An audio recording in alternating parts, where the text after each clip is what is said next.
pães e peixes. Assentados mesmo, eu vou ler e os irmãos acompanham.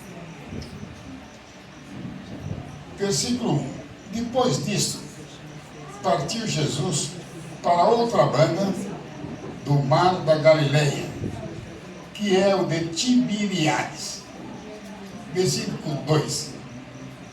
E grande multidão o seguia.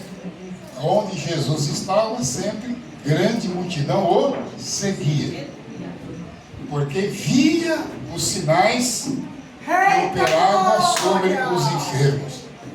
Então aqui nós já temos uma lição que a Bíblia nos ensina, né?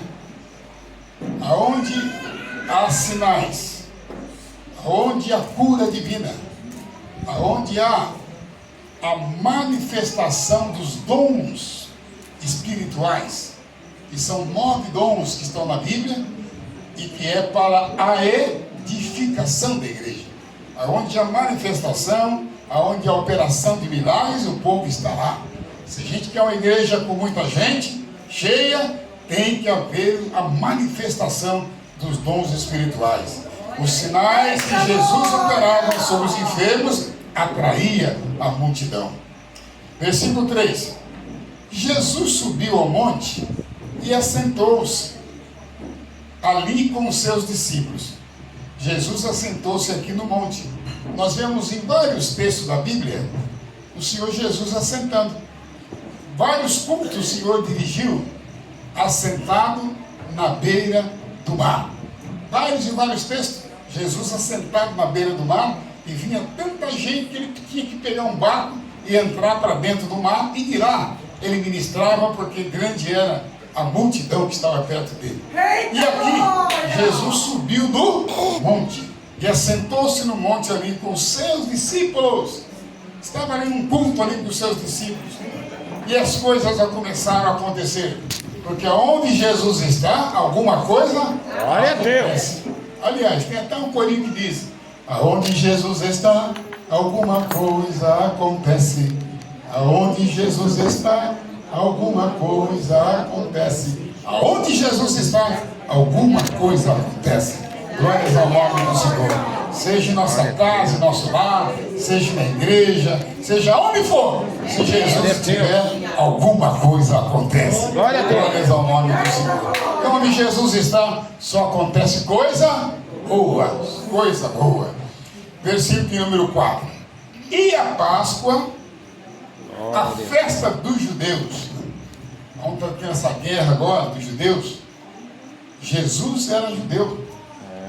Jacó, Abraão, Isaac, Jacó, judeus. Nós não podemos falar mal de Israel. A gente não entende nada dessa guerra. Deixa lá. A gente que é pastor, quando tem um assunto muito difícil, isso não é Aracidinha, a gente fala assim: Deus está no controle, não é isso? A gente não consegue resolver, joga para Deus. Deus está no controle. Então, da mesma forma, a gente não entende o que está acontecendo, então Deus está no controle, porque Deus nunca perdeu o controle. Mas uma coisa é verdade: não fale mal de Israel. Outro dia encontrei um irmão aí no nosso campo falando mal de Israel. Onde se viu matar tanta gente? Onde se viu? Não fale mal. A Bíblia manda: orai pela paz de Jerusalém, prosperarão aqueles que te amam. Glórias ao nome do Senhor para sempre. E a Páscoa dos judeus estava próxima. Os judeus celebram 3 Páscoas, já é costume deles. Páscoa, que é do pães asmos, as primícias, o Pentecoste, e a festa dos tabernáculos. E ali estava chegando já próximo à Páscoa. Então Jesus, levantando os olhos, Jesus estava sentado no monte. Estava sentado no lugar mais alto, e lá embaixo estava a multidão. E Jesus, levantando os olhos, vendo que uma grande multidão vinha ter com ele, ou seja, vinha acompanhando ele para ver os milagres, para ser abençoada. Jesus, levantando os olhos, olhou e viu aquela grande multidão que o acompanhava, que sempre estava com ele.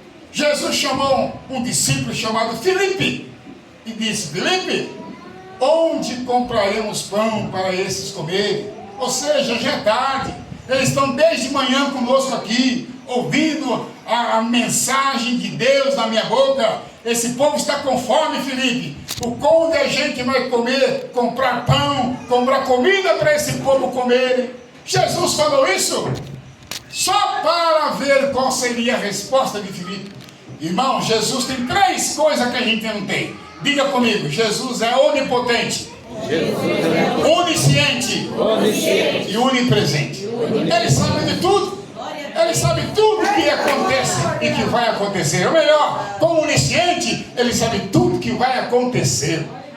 Nós não sabemos, mas ele tem esta faculdade, glórias ao nome do Senhor para sempre. Ele sabia o que ia fazer, mas ele queria ver a fé daqueles discípulos que estavam com ele, daqueles homens que acompanhavam ele. Meu irmão, minha irmã que veio essa noite aqui para cumprimentar a missionária que está fazendo aniversário, o pastor dessa igreja que está fazendo aniversário. Muitas vezes Deus nos prova. Sabia disso? Deus nos prova só para ver como você vai reagir, como você vai se comportar, o que você vai falar. Tem pessoas que na hora da prova abrem a boca e começam a falar um monte de coisa que podia evitar de falar. A Bíblia diz: aquietai-vos e saber que eu sou Deus. Na hora que o vento sopra, fique quietinho, porque esse vento vai passar e você vai levantar a bandeira da vitória. Glórias ao nome de Jesus para sempre e sempre. Jesus perguntou para Filipe: olha, onde é que nós vamos comprar comida para tanta gente? Versículo 6, mas dizia isso só para o experimentar, porque o Senhor bem sabia o que havia de fazer. Onde Jesus estava, o milagre aconteceu. Ele sabia o que tinha que fazer, mas ele perguntou só para provar, para ver o que estava no coração de Filipe. Filipe respondeu, depois que Jesus falou: Filipe, onde vamos arrumar tanta comida? Filipe respondeu: Jesus, se nós tivéssemos aqui, nós não temos nada, mas se nós tivéssemos aqui 200 dinheiros de pão, não lhe bastarão para que cada um deles coma um pouco. Ou seja, o que o Filipe está dizendo: olha, se nós tivéssemos dinheiro aqui, 200 dinheiro, cada um comeria um pouco e ficaria ainda com fome. É muita gente, é muita gente. Versículo 8, começa o milagre. E um dos seus discípulos estavam, o Senhor estava sentado no monte com os seus discípulos, e um deles, por nome de André, irmão de Simão Pedro, disse-lhe, ele falou uma palavra para o Senhor. Ele descobriu que no meio daquela multidão, era muita gente, tinha um garoto. Olha que coisa interessante, irmão, sempre nós temos que ter alguma coisa. Tem que ter azeite. Diga comigo: tem que ter azeite. Tem que ter azeite. Diga assim: eu preciso ter um pouquinho de azeite. Eita glória! Aonde tem um pouco, Deus faz o milagre. Glória a Deus. Quem não se lembra da viúva do profeta Eliseu? Viúva do profeta Eliseu. O marido morreu, deixou conta para pagar, a mulher não sabia.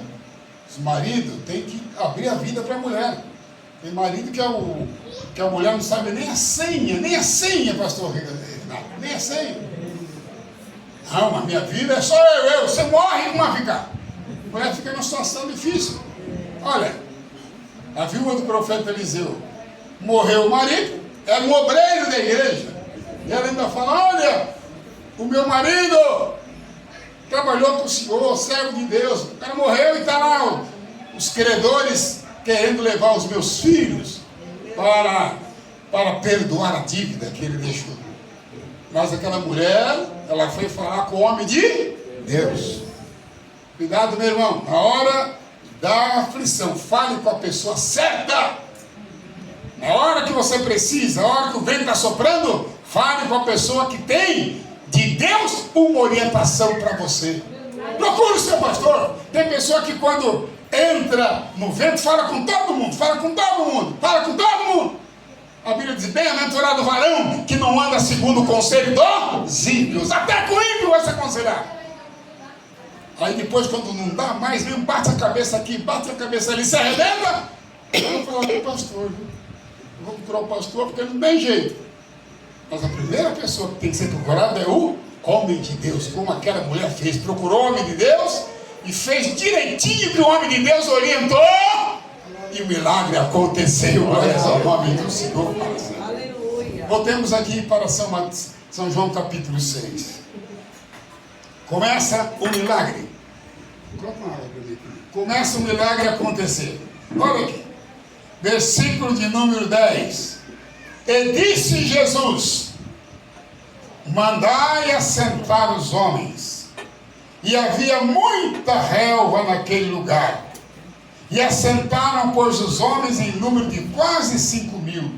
Imagine, meus irmãos, se o Senhor não mandasse, se o Senhor não colocasse ordem ali. O Senhor colocou ordem. Ó, senta os homens. Eu vou começar a operar um milagre aqui, mas coloca em ordem aqui as coisas. As coisas têm que estar em ordem. As coisas para Deus operar tem que estar em ordem. Deus não opera no milagre aonde tem bagunça, onde não tem desordem. Deus opera onde tem ordem. O Senhor falou: assenta todo mundo na grama. Assenta. E assentaram, pois, os homens em número de quase 5.000. E Jesus pegou nas mãos, olha aqui, tomou na mão os pães, que aquele garoto, descobriram aquele garoto ali, o nome dele aqui não aparece, está escrito assim: eis aqui um rapaz, não aparece nem o nome dele, mas ele foi usado por Deus para que o milagre acontecesse ali. O Senhor pegou na mão aqueles pães, e os discípulos estavam do lado do Senhor, discípulo aqui, discípulo aqui. E o Senhor pegou, e a primeira coisa que o Senhor fez, está aqui: e havendo dado graças. O Senhor deu graça primeiro. O Senhor deu graça em todas as ocasiões. Jesus dava graça a Deus pelas bênçãos que haveria de prover, enfatizando a gratidão em vez de clamar por comida. O Senhor abriu, ele pegou os pães e deu graça. E aí, olha o que começou a acontecer. Aqui tem discípulo, e Jesus está no meio. Ele pegou o pão e começou a fazer isso, ó. Cortar o pão, dá para o discípulo. Que quanto mais ele cortava, mais pão multiplicava na mão do Senhor. Aleluia! Quando colocamos na mão do Senhor, multiplica. Com Jesus tem que sobrar. Com Jesus tem que sobrar. Com Jesus tem que sobrar. Glória a Deus! Quanto mais o Senhor partilha, dá para os discípulos, e aparecendo pão na mão do Senhor. Glórias ao nome de Jesus para sempre. Aleluia! E Jesus tomou os pães, e havendo dado graça, repartiu pelos discípulos, e os discípulos que estavam assentados, todos sentadinhos, todos em ordem. Imagine se não tivesse assentados ali, a confusão que ia dar. Mas o Senhor colocou, primeira coisa, colocou a casa em ordem. Quer ser abençoado por Deus? Coloque a sua casa em ordem, que a bênção vai chegar lá. Glória a Deus. Aliás, como é que está a sua casa? Como é que está a sua igreja? A nossa primeira igreja é o nosso lar. É lá que começa a bênção de Deus. Aqui é o templo onde nós adoramos o Senhor, mas o primeiro lugar é a nossa igreja doméstica. Como é que está lá? É um lugar de oração. É um lugar é um tabernáculo de adoração ao Senhor? Ou tem palavrões, tem gritaria, tem tanta coisa errada? Tem que colocar a casa em ordem para o Senhor abençoar. Aleluia, glórias ao nome do Senhor. Quem tem ouvido, ouça o que o Espírito Santo fala através da minha boca nesta noite aqui. Começa o milagre. Versículo 12. Como o nosso Jesus é bom. Diga comigo assim: com Jesus tem que sobrar. Com Jesus tem que sobrar. Versículo 12 diz assim: e quando estavam todos saciados. Olha, meus irmãos, era 5 pães e 2 peixinhos. E diz a Bíblia que só de homem tinha 5.000. Mas o Senhor multiplicou aqueles peixinhos e aqueles pães. E quando estavam todos saciados, diga comigo assim: quem encontra com Jesus, Quem encontra com Jesus sai saciado. sai saciado. Glórias ao nome do Senhor. Glória a Deus. Então, enquanto estavam saciados, disse ao seu discípulo: recolhei os pedaços que sobraram, para que nada se perca. Outro ensinamento aqui. Cuidado com a bênção que Deus manda na sua casa. As bênçãos que Deus manda na nossa casa. Tem pessoa que é abençoado, mas não dá muito valor. Não dá muito valor, a cabeça joga a comida fora, está no quarto, está na sala, todo mundo conversando, lá no quarto a luz está acesa do quarto, a luz do banheiro está acesa, e o reloginho só está virando. É a bênção de Deus que está indo embora. Cuidado para não jogar a bênção de Deus fora. Você sabe que a criança come um pouquinho, para que fazer aquele pratão? Tem que comer, não vai. O estômago da criança é pequenininho, vai jogar fora a comida. Jesus recomendou aqui, olha, recolhei os pedaços que sobraram para que nada se perca. O Senhor não quer ver a bênção que Ele dá em nossa casa se perdendo pelo ralo. Meu Deus. Senhor, nos ensina. A pessoa que é dizimista e ofertante fica reclamando: pastor, por que eu sou dizimista e ofertante e as coisas estão tudo errado? Não sabe administrar a bênção que chega. Não sabe, tem que saber administrar aquilo que vem em nossas mãos. Para concluir, versículo de número 13. Recolheram, pois, e encheram 12 cestos de pedaços dos 5 pães, dos 5 pães de cevadas e dos peixinhos, encheram 12 cestos que sobejaram aos que haviam comido. Vendo, pois, aqueles homens fariseus que sempre estavam perto de Jesus, que Jesus tinha feito milagre, vendo, pois, aqueles homens o milagre que Jesus tinha feito, diziam: este é verdadeiramente o profeta que devia vir ao mundo. Versículo 15. Sabendo, pois, Jesus que haviam de vir arrebatá-lo para o fazerem rei, tornou a retirar-se, e ele só para o monte. Lógico, foi orar. Jesus orava muito no monte, né? Orava muito no monte. Então, meus irmãos, qual é o tema dessa palavra? Com Jesus tem que sobrar. Quem serve ao Senhor Jesus e coloca nas mãos do Senhor aquilo que Ele tem, com Jesus tem que sobrar. Que Deus abençoe a cada um de nós. Estamos nos preparando para o dia 10, que é o dia do culto da oferta do sacrifício.